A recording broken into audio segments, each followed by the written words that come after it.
বিভিন্ন সময়ে ভিন্ন ভিন্ন ঘটনার সূত্রপাত ধরে নানাভাবে আলোচনায় এসেছে মেহেরপুরের গাংনী উপজেলার জোড়পুকুরিয়া মাধ্যমিক বিদ্যালয়টি। এবারে শিক্ষার্থীদের ভয়ভীতি প্রদর্শন করে স্কুল থেকে বের করে দেবার ঘটনাও ঘটেছে।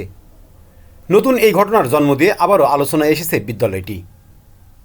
শিক্ষার্থীরা জোড়পুকুরিয়া মাধ্যমিক বিদ্যালয় থেকে বের হয়ে পায়ে হেঁটে গাংনী উপজেলা নির্বাহী কর্মকর্তার কাছে গিয়ে অভিযোগ দিয়েছেন। শিক্ষার্থীদের অভিযোগ শুনে পরবর্তীতে ট্রাক ও বাস যোগে তাদের পুনরায় বিদ্যালয়ে ফিরিয়ে আনতে সক্ষম হয়েছে উপজেলা প্রশাসন।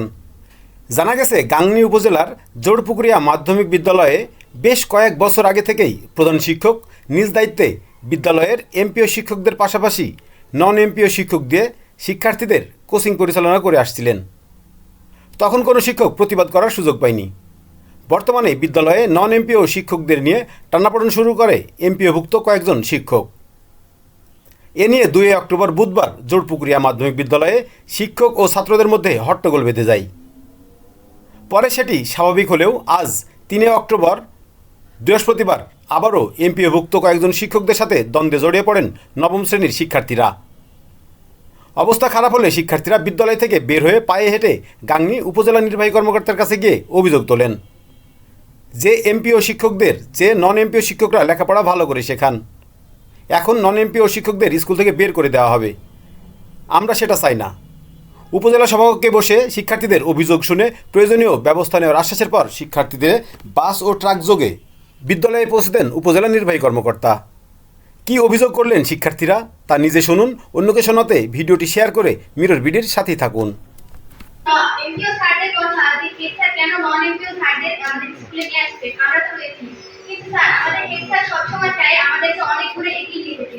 এমপিও স্যাররা যদি ভালো করে শিক্ষাদান করতে না পারে তাহলে স্যার অবশ্যই নন এমপিও স্যারদের দিয়ে আসবে। এবং আমরা 5-7 বছর থেকে আগে থেকে ওই নন এমপিও স্যারদের মাধ্যমে কিন্তু আমরা অনেক দূরে পৌঁছে যেতে পেরেছি।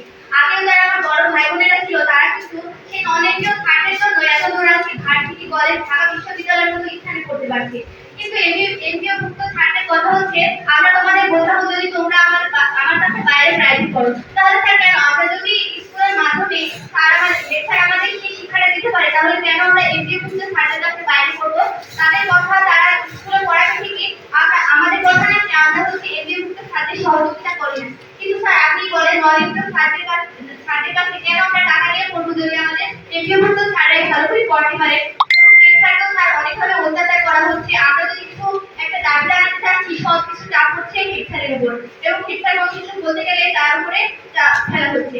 এক্ষেত্রে স্যার আমরা চাই যারা আমাদের হেডস্যারের বিপক্ষে এবং আমাদের বিপক্ষে রয়েছে তাদের শাস্তি হোক। এবং স্যার আমাদের বিরুদ্ধে অনেক অত্যাচার করা হচ্ছে।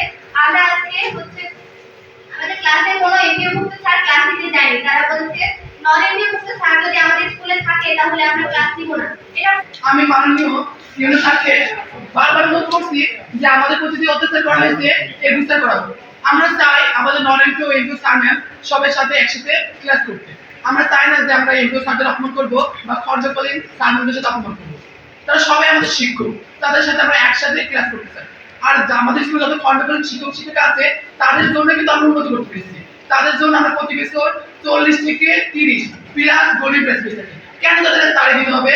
আজ আমরা মিরপুর জেলার শ্রেষ্ঠ শিক্ষার্থী হয়েছি একমাত্র নন এমপিও স্যারদের জন্য। তারা আমাদের সবসময় সহযোগিতা করেছে।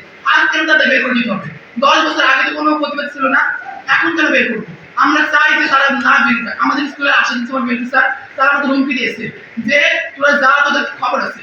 আমাদের অনেক বান্ধবী আছে যাদের ট্রেনের বাইরে লেগে দিয়েছে যে হুমকি দেওয়া হয়েছে যে তোরা যদি গান যায় তোদের নামে কলঙ্ক বের করা হবে। এটা ঠিক সে একটি শিক্ষক কিভাবে আমার বান্ধবী